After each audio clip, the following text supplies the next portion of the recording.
Hi everyone, this is the self-awareness activity for the week of July 21st, or when you hear this and it resonates with you. So it's Friday night, but this is, again, for next week or whenever it resonates with you. I love this. We've got pleasure as the contemplation card, which we had last month as well. Pleasure is often considered to be frivolous. We've been taught both overtly and covertly that it will lead us to base desires away from God and goodness, that it will make us selfish and greedy, lazy and lustful. Have you ever noticed when you work with heartfelt pleasure, how much more productive you are? That when pleasure reaches your heart in any kind of loving way, you're kinder in your loving, more generous and more easily satisfied? Heartfelt pleasure can guide us to acts of kindness and gratitude, open us to greater depths of nourishing desires, compassion, and grace. Well, look at what the energy is that we're being asked to embrace. Kindness. This carries a quality of gentleness, empathy, gracious consideration, and humaneness. It may be expressed in an attitude of sympathy, amiability, benevolence, or tenderness. Each time you have the choice to be right or kind, choose kind. Goes along with pleasure. When pleasure says when you're working with pleasure, you have more of an inclination to be kind. Now, I love it. The third one, the actual activity you're being asked to apply, I really like. Today, whenever you're tempted to tell someone what is wrong with them, who you wish they were instead, or who they should be, tell them instead how much you like and appreciate the qualities you're privately hoping to see more of. Don't demand or criticize. Don't even mention that you'd like more of it, because it implies that they're not enough. Make sure that you really let yourself genuinely feel the appreciation of the events or qualities you mention, right? I think I've told you this before. One of my cats, I had two boys. One of them was talking all the time, facial expressions. It was easy to really bond with him. They were little kittens. His brother, very little facial expression and not a lot of talking. And I went in one day and I just said, I really love it when you talk to me. I love hearing your voice. It's so sweet. And I just want you to know that I really love it. He was sleeping on the water heater.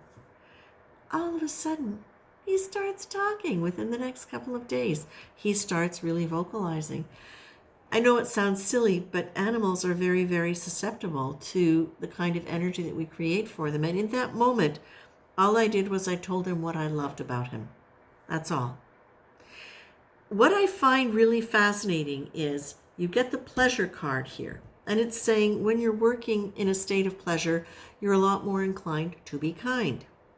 But what I've also noticed in the reverse is that when I deliberately invoke kindness in myself, I always experience more pleasure. When I go from being cranky and realizing that I'm just being cranky, and instead I turn it around and I say to myself, you don't need to be short-tempered in this moment. You can just be kind. You don't have to be right in this moment. You can just be kind. What I notice is I enjoy myself a lot more for the rest of the day.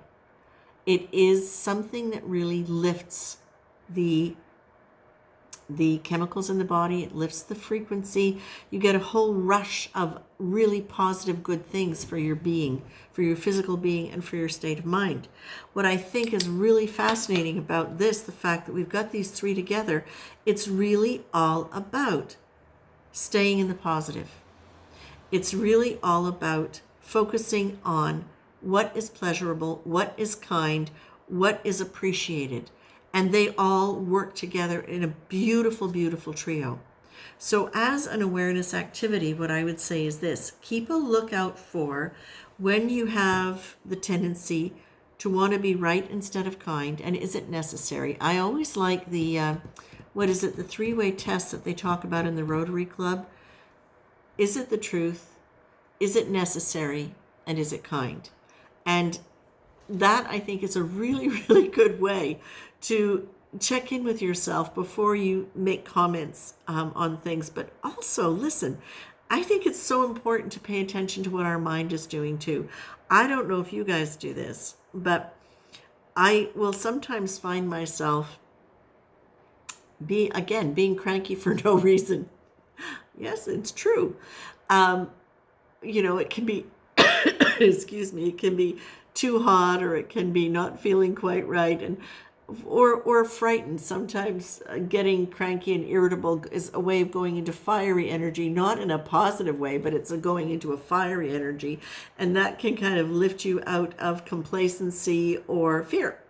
So, but notice there's always a positive way to do it. You don't have to do it by being cranky or angry, but notice when you're going into that, and notice how you're feeling in your body, and notice what the change is in how you're feeling in your body when you decide to be kind instead.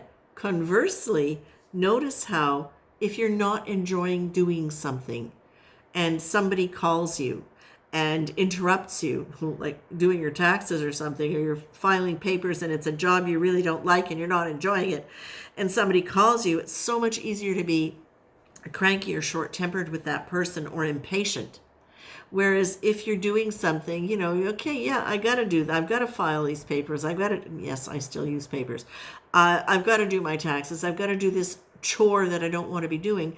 You know what? I think I'm going to put on Santana and dance and sing while I do it. Well, okay, you know what? All of a sudden now I'm in a good mood. So when somebody calls, I'm expecting good. I'm expecting more of that because I'm in that energy. So I'm expecting more of that energy. I'm in that momentum. And so I will usually get it. So I think this is really fantastic. And you can apply this again, whether it's with people in your life that are actually ongoing, or whether or not it is just the way you're thinking and what you're anticipating and the kind of thoughts or stories you're telling in your head. Same thing with I really like. If you start thinking about a situation, for example, where somebody has really irritated you,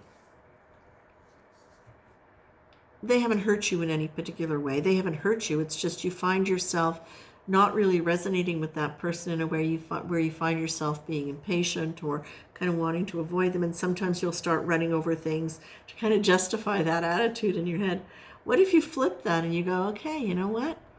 What if I just think about the things that are positive about them that I like? What if I just do that?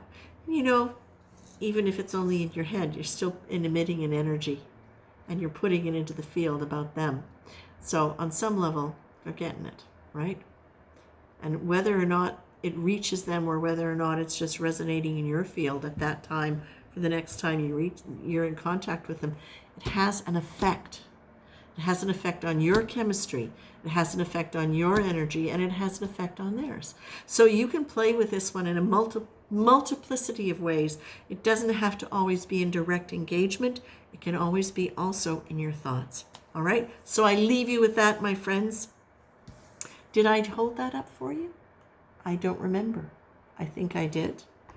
And did I hold that one up for you? I think I did. But I don't know. So now you have them for sure. Okay? That's it. Have fun. Have pleasure. Bye-bye.